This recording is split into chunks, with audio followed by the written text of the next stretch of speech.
In the Sociosexual Circuit, in the didactic workshop, we work all of the aspects of the relationship, everything that has to do with communication, from the social fears to the deepest affectionate sexual relationships. We work the ways that a relationship matures. The first step is how a mentally healthy person understands that there's a higher being than himself. The next relationship has to be with own self, then with their parents, then with their brothers, then with the extended family, afterwards with the friends, then the intimate friendships, and then the engagements or the matrimonial relationship. If there's a part of this process that has not been transcended or understood, we're going to see failures further ahead in the relationship, in the matrimonial relationship. If I don't recognize something or some being higher than me, like God, I'm never going to be able to put myself in the hands of others. I'm always going to be centered around my own self. When I have problems with my mom and dad, or with my parents, and they had to do with authority or affection, in my matrimonial relationship, that's going to be observed with phrases like, if I didn't even ask permission from my mom and dad, why should I ask permission for you, etc., etc. When we have problems with our brothers or sisters, we're going to resolve them the same way in our matrimonial relationship. If I used to fight with my brothers, fist fights, or I used to throw them things, this is the same thing that's going to happen with our relationship. If I didn't have a close relationship with my cousins, with my aunts, with my grandpas, then I'm not going to be able to relate with my partner's brothers or sisters. Or if my friends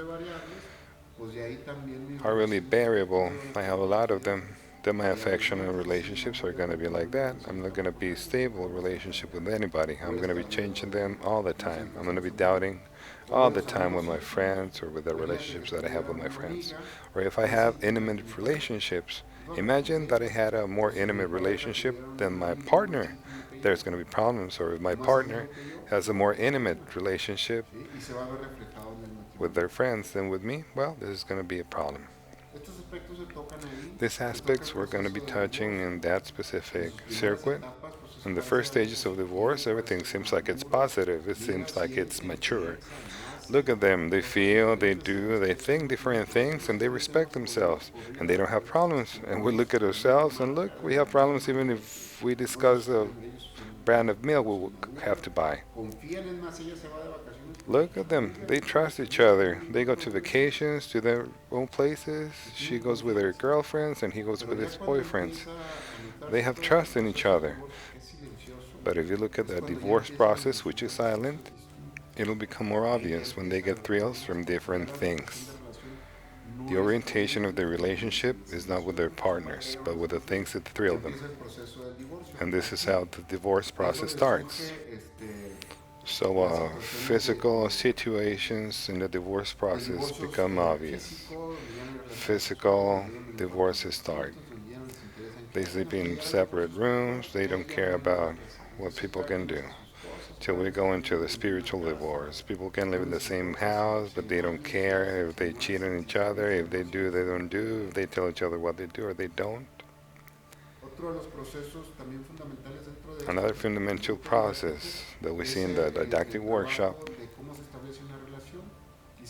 is how a relationship is established. We do it through graphical processes.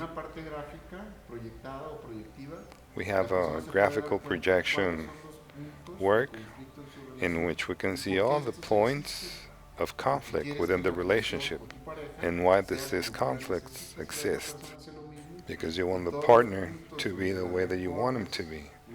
And when we see all of those points, since the moment that we chose them or the moment that we knew them, when they were specials, we stop being friends. And then the problems in all of the areas start arising. We don't see each other as that. The process of intimation and affection is fundamental in order for the flow of the relationship to go ahead. In a relationship, first we intimate. That affects you, and then we have a contact. There's people that sometimes we meet and we like a lot. They have everything that we needed or that we dreamt about, but the degree that they have to intimate is a range of 1 to 100, and mine is 1 to 1,000. Obviously, that person is going to be a superficial person for me, and I'm going to be a really complicated person to them. I'm going to be like, you're just thinking about hair, nails, and shoes, when there's a more important or transcendent things. And when we stop intimating and we don't understand that things are forced and relationships tend to fail. Besides the divorce process, we see the engagement process. We see since the engagement process, there's a little fracture and how it starts, and we can determine when the divorce is going to arise, even actually under which themes it's going to arise. The engagement process is really simple. It's a period in which at the first moments everything is perfect, then the conflicts come, and then we have the commitments. When this exceeds 3 years, the engagement is usually scorched. Why? Because sexual life is already there. They go to vacations together. They do a lot of stuff, and then the responsibilities are then not enough. If I have everything that I need in my matrimony, why do I need to marry?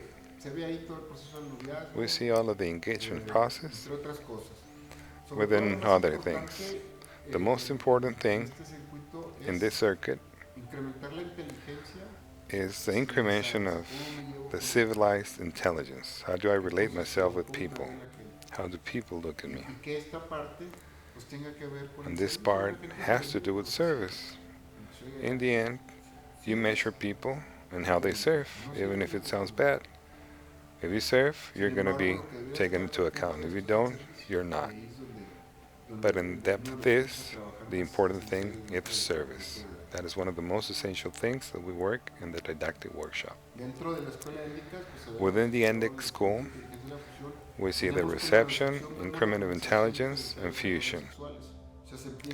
The first thing that we see is a differentiation between the sexual roles. What roles we have in our house and how are they developed? What do women do? What do men do? And this we start seeing in our houses. This is the first reception where we start saying, oh, my mom does this, my dad does that, so I'm a man, I have to do this. Nowadays, that the roles are a little bit different, but we have a contrasexual role. There are several difficulties that we have to face. In the index school, we also see the increment in intelligence, and we see the way that the domestic sexuality is established, how the affection relationship between mom and dad is being expressed. If they are playful with each other, if they go ahead and hide themselves in their room, and this gives certain level of certainty within the family. If I see that my mom and dad are happy, that they hug each other, that they go into the room and come out the room happy, this gives an environment of security. This starts in the relationship that happens within mom and dad. It doesn't have anything to do with what happens outside. The insecurity within the domestication has to do with how secure we are out there. And in the end, we see the fusion, which is management of our body's anatomy and the sexuality, which in the end is a product and how we see how the family handles physical contact. There's people or families that don't touch themselves. They're really cold, they do a lot of things, and this makes a person, or the social intelligence of the person, their affectionate intelligence, and in their sexual relationships, they suffer a lot. They cannot get near emotionally, they cannot intimate, they cannot express their affection. And finally, how we contact each other. If a lot of people don't see these three things, so most people think that physical contact makes the fact that we relate ourselves good.